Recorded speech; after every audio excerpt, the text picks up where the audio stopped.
L'essai argumentatif. Proposons tout d'abord un sujet.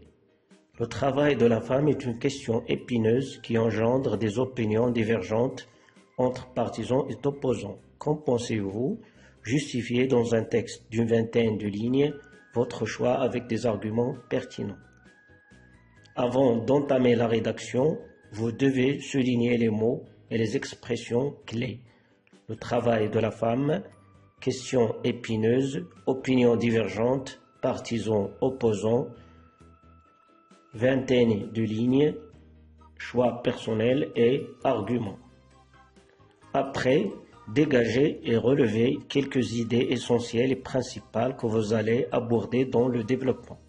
Le travail de la femme entre opposants et partisans, le travail de la femme est un droit, la place naturelle de la femme et le foyer. Le texte argumentatif doit être constitué d'un plan particulier. Il s'agit d'une introduction, du développement et de la conclusion. Maintenant, l'introduction.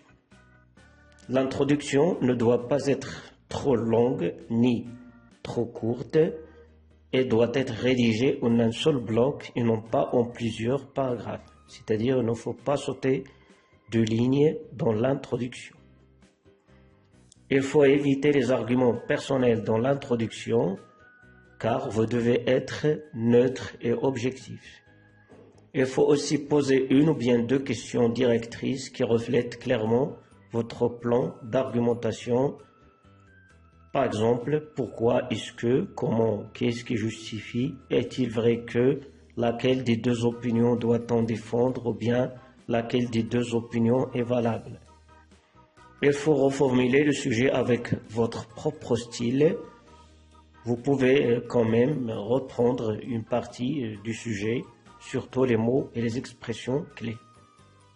Vous annoncez la problématique en amenant le sujet ou bien seulement en définissant le thème dont il s'agit. Vous situez votre sujet dans un cadre spatio-temporel en rapport avec une époque particulière, par exemple actuellement, autrefois, au Moyen-Âge, depuis l'aube des temps, ou bien avec un espace géographique particulier, par exemple en France, en Europe, au nord de l'Afrique, etc. Donc notre introduction est la suite. De nos jours, le travail de la femme est un sujet qui continue de susciter des débats ardents au sein de la société. D'un côté, certains soutiennent que le droit des femmes à travailler est incontestable, tandis que d'autres estiment que la place naturelle de la femme est au foyer, pour s'occuper de son mari et de ses enfants. Alors, laquelle des deux opinions semble la plus raisonnable? Le développement. Voici quelques conseils pour rédiger un texte argumentatif. Il faut suivre un plan en 3 parties, comme on a déjà dit, introduction, développement, conclusion. Chaque idée essentielle doit correspondre à un paragraphe. Par exemple, dans le premier paragraphe, les partisans du travail de la femme. Dans le deuxième paragraphe, les opposants au travail de la femme. Il faut assurer un certain équilibre entre les paragraphes. Il faut introduire chaque paragraphe avec une idée claire. Et bien sûr, vous devez sauter une ligne entre les paragraphes. Il faut aussi utiliser et employer les arguments et les exemples, les citations aussi, comme la déduction, l'induction, le syllogisme, les exemples, les illustrations qui sont tirées de la vie quotidienne, des actualités.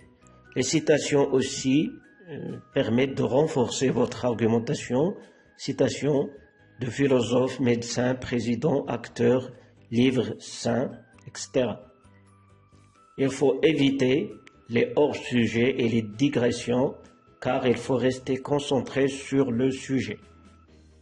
Il faut respecter le nombre de lignes ou bien de mots demandés dans la consigne. Par exemple, 150 mots, 200 mots, une vingtaine de lignes, et ainsi de suite. Les liens logiques sont très importants dans un texte argumentatif. Les liens logiques doivent être employés au sein de votre développement. et aussi entre les paragraphes. Par exemple, comme vous voyez ici, en effet, dans le deuxième paragraphe, en revanche, la conclusion enfin. Il faut respecter l'alinéa aussi au début de chaque paragraphe. Il faut éviter encore les fautes d'orthographe. Cela est très important. Les fautes d'orthographe et de grammaire doivent être évitées. En respectant la ponctuation aussi, les points, les virgules, les points-virgules et deux points. Il faut éviter les phrases trop longues et trop complexes. Éviter les répétitions excessives. Il faut utiliser un vocabulaire varié et approprié. Et enfin, il faut réviser le texte et l'affiner avant de le rédiger définitivement. Et voici un exemple d'un texte proposé, le développement. Donc aujourd'hui encore, le travail de la femme suscite des opinions divergentes au sein de la société entre opposants et partisans. En effet, ces derniers mettent en avant le principe de l'égalité des droits, car pour eux, la femme, tout comme l'homme, devrait avoir un accès équitable à toutes les opportunités professionnelles. En plus, l'émancipation des femmes, loin des stéréotypes de genre, est également soulignée comme une conséquence positive du travail féminin. Ajoutons à cela que le travail des femmes leur offre une autonomie financière, réduisant ainsi leur dépendance vis-à-vis des hommes. Enfin, et sur le plan économique, l'intégration des femmes sur le marché du travail contribue de manière significative à la croissance économique en élargissant la main-d'œuvre. Cependant, les opposants au travail des femmes invoquent souvent des valeurs traditionnelles et familiales. En fait, certains estiment que les femmes devraient se conformer au rôle traditionnel de mère au foyer et de pourvoyeuse de soins. De plus, les préoccupations relatives à l'impact du travail des femmes sur la structure familiale et l'éducation des enfants sont également soulevées. La discrimination au travail, la difficulté à concilier vie professionnelle et vie familiale alimentent encore cette opposition. Enfin, des prétextes fondés sur des valeurs culturelles ou religieuses sont avancés, suggérant ainsi que les femmes devraient respecter des rôles définis par la société ou par la religion. Finalement, on aborde la conclusion. Donc la conclusion ne doit pas dépasser les 5 ou 6 lignes comme l'introduction. Il a presque la même taille de l'introduction. On doit faire une synthèse du développement. On précise le choix personnel avec un argument, c'est-à-dire le point de vue personnel étayé par un argument. Puis on peut proposer une ouverture qui peut être sous forme d'une interrogation ou bien d'une proposition.